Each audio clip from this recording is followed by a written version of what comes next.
Ladies and gentlemen, good evening to you. Before I start, I'd like to thank Martin, Lee and the team for inviting me here this evening.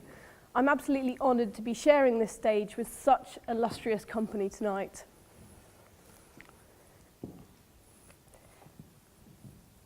Just by way of introduction, I first donned my pair of boxing gloves when I was 25. My sporting career lasted for 9 years, but in that time, I'd managed to go from no-bout novice to undefeated national champion for 5 years running.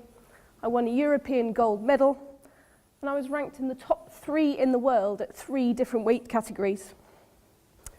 When I look back on my relatively short sporting career, it's not necessarily what I've achieved that is of most interest, but the plethora of hurdles, fences, and walls that I had to overcome on the way through it.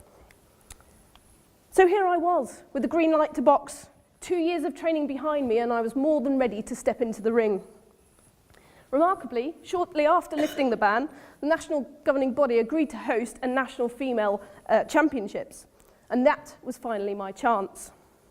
My training became more focused than ever. I trained 3 times a day around a busy day job. I got up at 5 a.m. in the morning to go for a weight loss run.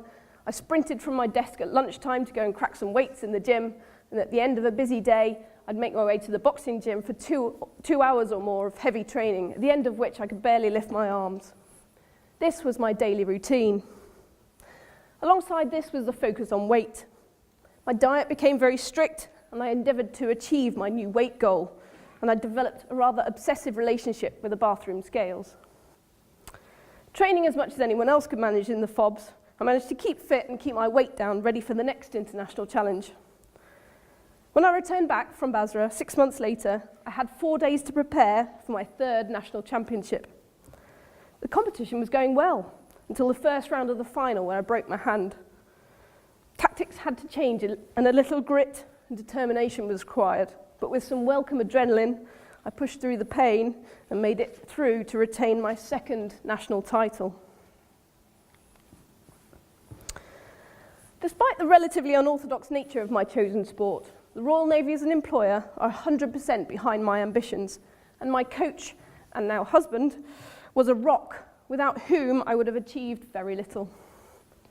But not everyone was quite so supportive in the early days. When work permitted, I was invited to train with the Royal Navy boxing team, which was and still is a team of full-time athletes.